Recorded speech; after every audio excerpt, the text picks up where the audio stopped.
Je voudrais d'abord rappeler que ce Motsae Shabbat qui est Tisha B'Av, il ne faut pas mettre des vêtements de Shabbat. Bien que ce soit Motsae Shabbat, mais Motsae Shabbat, il va falloir retirer ses vêtements de Shabbat pour porter des vêtements de Tisha B'Av. Mais en plus, à Tisha B'Av, il n'est pas suffisant de porter des vêtements de Hol. Il faut que ce soit des vêtements qui ont déjà été portés avant Shabbat. Donc aujourd'hui, si vous avez la possibilité de changer de vêtements pour que les vêtements que vous porterez Motsae Shabbat sont des vêtements qui ne sont pas propres, qui sortent de la machine. Un vêtement qui sort de la machine à laver, qui est propre, c'est assour, même dans Shavua Shechalbo Tisha B'Av, même dans la semaine qui précède Tisha B'Av, à plus forte raison, dans Tisha B'Av lui-même. Alors cette année, c'est vrai qu'on n'a pas eu la semaine Shavua Shechalbo Tisha B'Av pour les Sfaradim. Et c'est pas pour autant que on n'a pas cette halakha qui va être applicable à Tisha B'Av même. Donc, évidemment qu'aujourd'hui, pour ceux qui n'ont pas encore préparé, le fasse de porter un vêtement ne serait-ce que même 1 heure, ça suffit pour dire que le vêtement, il est déjà, il n'est pas propre. Et donc, on pourra le mettre à Tisha B'Av.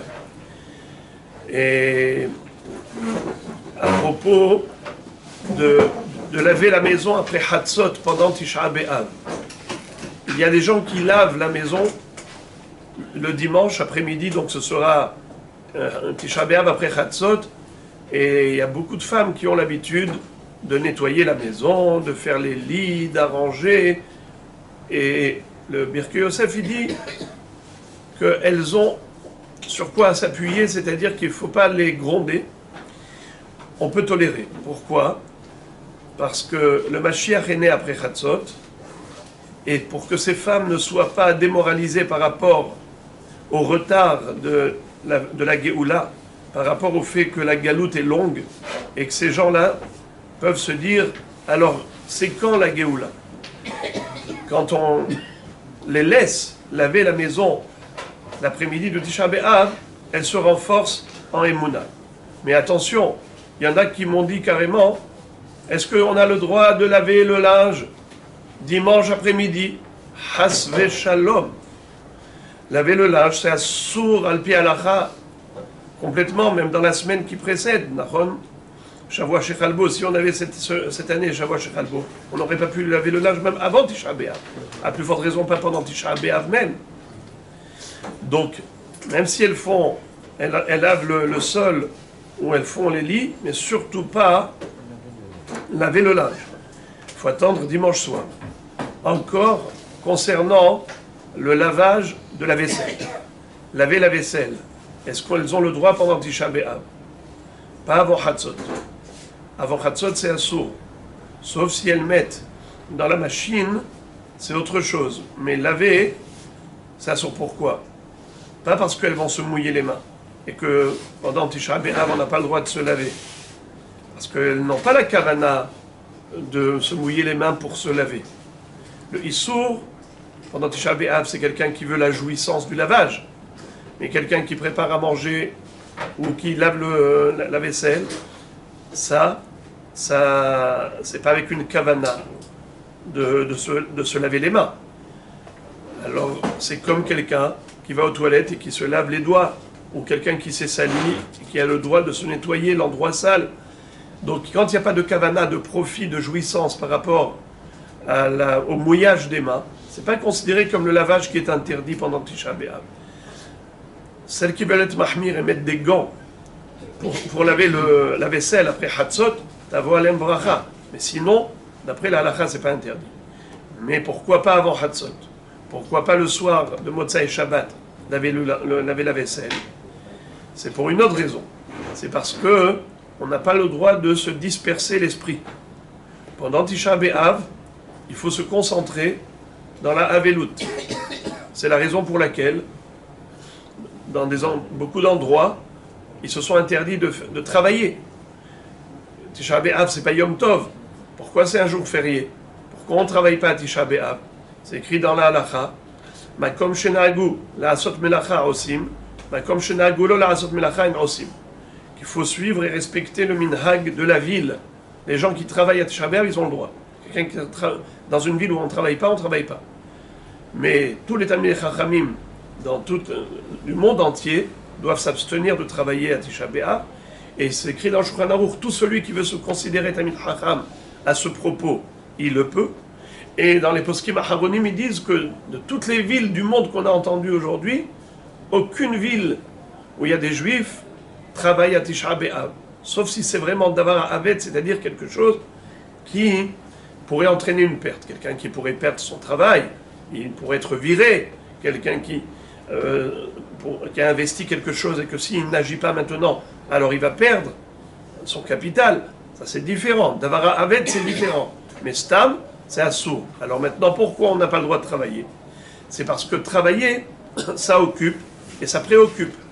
Or, le jour du Tisha B'Av, il ne faut pas se déconcentrer de la Avelut sur le Chorban Bet Hamikdash.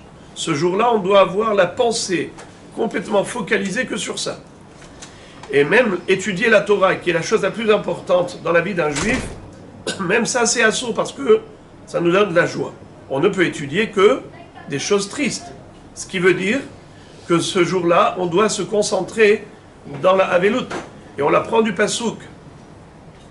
Tzion hi, doresh en la, michlal de ba'ya drisha. Tzion, tu dois réclamer la reconstruction de Tzion.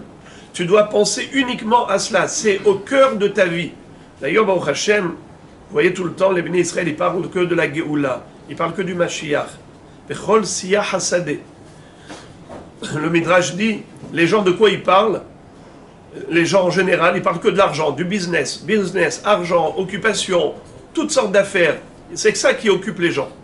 Les bénis Israël, de quoi ils parlent? C'est quand le Mashiach, c'est quand la Géoula. Tzion hi doresh en la miklal de ba'ya drisha. Ton cœur, il doit être collé au Beth Amikdash. Alors, de ce fait, nous disons comme ça. Dans le Shulchan Aruch, il est écrit, le Rama dit que même ceux qui ne travaillent pas, c'est jusqu'à Hatzot. Après Hatzot, ils ont le droit de travailler. C'est ce que dit le Rama. Mais avant Hatzot, il dit que même ceux qui ne travaillent pas, ils ont le droit de faire des travaux chez En Bahem Shihui. C'est-à-dire un travail qui ne nécessite pas de durée. Comme par exemple allumer la lumière. Et faire des actions qui sont ponctuelles. Ça ne requiert pas une occupation entière. C'est moutard. Pourquoi? Parce que ça ne déconcentre pas. C'est juste un petit geste. Un petit geste, ça ne va pas te faire oublier le sens de la journée du Tisha B'Av. Par contre, travailler, c'est quelque chose qui va t'occuper pendant une certaine durée. Ça va te retirer l'esprit de la concentration nécessaire par rapport au deuil, à la Avelut qu'il faut porter pour le Chorban Bet Hamikdash ce jour-là. Alors donc, on a compris qu'en effet, le Rama dit que même avant Hatzot, où on s'interdit de travailler, mais pas pour des choses Shen Bahem Shiur. C'est la raison pour laquelle mettre dans la machine à laver, laver la vaisselle à la main, c'est assourd. Pourquoi? Parce que ça déconcentre. Tu es en train de t'occuper maintenant de laver une assiette, de laver encore une assiette et encore des couverts. Et donc ça, c'est Essayah Hadat Me'avelut. Essayah Hadat Me'avelut, ça veut dire déconcentration par rapport au deuil. Mais quand tu mets juste dans la machine, ça veut dire tu prends, c'est pas quelque chose qui va t'occuper longtemps. Juste c'est un geste qui est ponctuel, mécanique ponctuel. Dans ce cas-là, il y a une tolérance de le faire même Motsai Shabbat ou dimanche matin. Voilà donc pour ce qui en est de la nécessité de se préparer psychologiquement à cette notion de Avelut al Yerushalayim. Je terminerai avec ce que dit la Gemara dans Maseret Gittin Daf Nun Zayin. La Gemara raconte qu'il y avait une ville en Égypte où il y avait une forte concentration juive. Elle s'appelait Sechania Shel Mitzrayim. Dans cette ville de Sechania Shel Mitzrayim, la Gemara raconte quelques histoires qui nous démontrent que les gens qui habitaient là-bas, c'était des juifs les plus orthodoxes qu'on peut imaginer. Des gens d'un niveau spirituel inouï. Et pourtant, nous dit la Gemara que cette communauté a été détruite. Pour quelle raison? Incroyable. Sechania Shel Mitzrayim, Pourquoi elle a été détruite? Mishum sheloit ablu al Yerushalayim. Parce qu'ils n'ont pas porté le deuil pour Yerushalayim. Et c'est écrit dans le Pasuk. Sisu ita masos kol amitabelim aleha. Simhu et Yerushalayim vegilu ba kol ohavea. Sisu ita masos kol amitabelim aleha. Kol amitabel al Yerushalayim zoche veroe besimchata. Kol she'eno mitabel al Yerushalayim eno zoche veroe besimchata. Celui qui quelque part, qui fait abstraction de tout cela, il dit moi ma vie Baruch Hashem est très belle. De quoi tu me parles? Yerushalayim, Horban Bet Hamikdash, destruction, deuil, tout ça, ça ne me parle pas.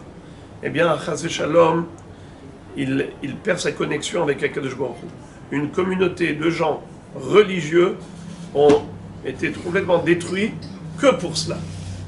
Et celui qui, au contraire, réclame et supplie Hachem de nous envoyer le Mashiach, de nous délivrer afin que la Shekhinah puisse se dévoiler aux yeux du monde entier et que le Kiddush Hashem reprenne comme au moment de Mahamad Har Sinai, comme au moment de Yetziat Mitzrayim, et que Shamu Ammi Mirgazon Hil Ahaz Yoshve Pelachet, le monde entier a tremblé devant la présence divine, alors que Idgadal, Bidkada, Shemeraba, que c'est ça le souhait qui doit être, que le nom d'Ajbaruch soit agrandi, soit glorifié, soit sanctifié. Si c'est cela notre souhait, eh bien en effet, on aura compris le vrai sens de Tisha B'Av, que ce n'est pas un deuil juste mécanique, technique, mais c'est surtout pour éveiller notre conscience afin que Akadosh Baruch Hu prenne en considération nos souhaits profonds de Géoula et qu'on puisse la vivre très bientôt.